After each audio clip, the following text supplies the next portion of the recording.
राहुल जी नमस्कार। आपके झूठ बोलो और भारत तोड़ो अभियान के बारे में मैं 10 पेज लिख सकता हूँ, परंतु आज मैं आपके लिए इतना ही कहना चाहूँगा कि टाई लगा के माना बन गए जनाब हीरो, पर रहे पढ़ाई और लिखाई में ज़ीरो के ज़ीरो। पापड़ हजार बेलो, कोई भी चाल खेलो, पर थोड़ी कहीं से अकल उधार ही ले लो। राहुल गांधी जी, मैं यह नहीं कहूँगा कि आप इस बात को जानते नहीं हैं, क्योंकि अब हम तो सब इस बात को जानते हैं कि आपने एक सोची समझी रणनीति के तहत खुद को एंटी इंडिया फोर्सेस, भारत विरोधी ताकतों का एक चेहरा बना लिया है। चाहे बात चाइना के फेवर की हो या चीन की कम्युनिस्ट पार्टी से कांग्रेस पार्टी के लिए फंड लेने की, या फिर विदेश में जा कर के अपने देश के बारे में जहर उगलने की, आपने देश की छवि को धूमिल करने का हर समय कुत्सित प्रयास किया है। कैम्ब्रिज में पाकिस्तानी प्रोफेसर कमाल मुनीर के साथ खड़े होकर, पर्दे के पीछे उसके साथ बैठकर भाषण की स्क्रिप्ट तैयार करके आपने जो निंदनीय भाषण उस दिन दिया है, उसके बाद अगर हमारे भोले भाले कांग्रेसी समर्थक राहुल गांधी जी से देश को आगे बढ़ाने या फिर देश के गौरव का यशोगान करने की आस लगाए बैठे हो, तो उन्हें निराशा ही हाथ लगेगी। आपने कहा कि भारत में निवेश करने से पहले सोचो, क्योंकि भारत के सारे व्यवसाय पर अडानी का कब्जा है।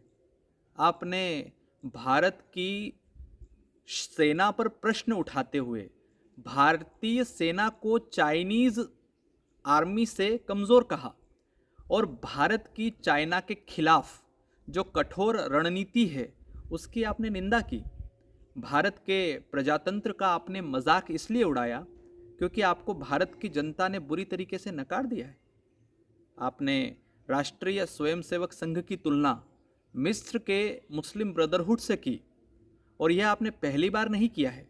इसके पहले भी 25 अगस्त 2018 को लंदन के international institute of strategic studies में आपने लेक्चर देते हुए आरएसएस की तुलना मुस्लिम ब्रदरहुड से की थी।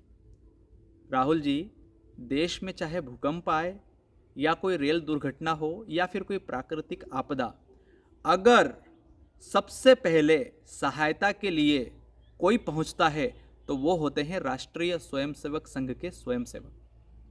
विदेशी धरती पर यह सब करके आपने अपने देश का और अपने देश के सम्मान को ठेस पहुंचाने का जो कार्य किया है वो बहुत ही दुखद है, क्योंकि आपका खुद का तो कोई सम्मान बचा नहीं है।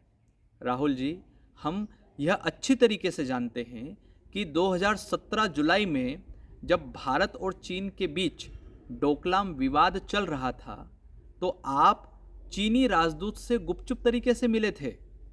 दुश्मन देश से जब सीमा का विवाद हो, उसके बीच में उस देश के राजदूत से गुपचुप तरीके से मिलना देशद्रोह नहीं कहलाएगा?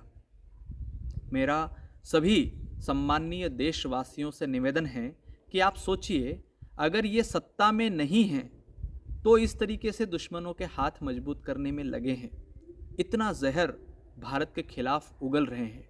जब ये सत्ता में रहे होंगे तब देश को अंदर ही अंदर कितना नुकसान इन्होंने पहुंचाया होगा।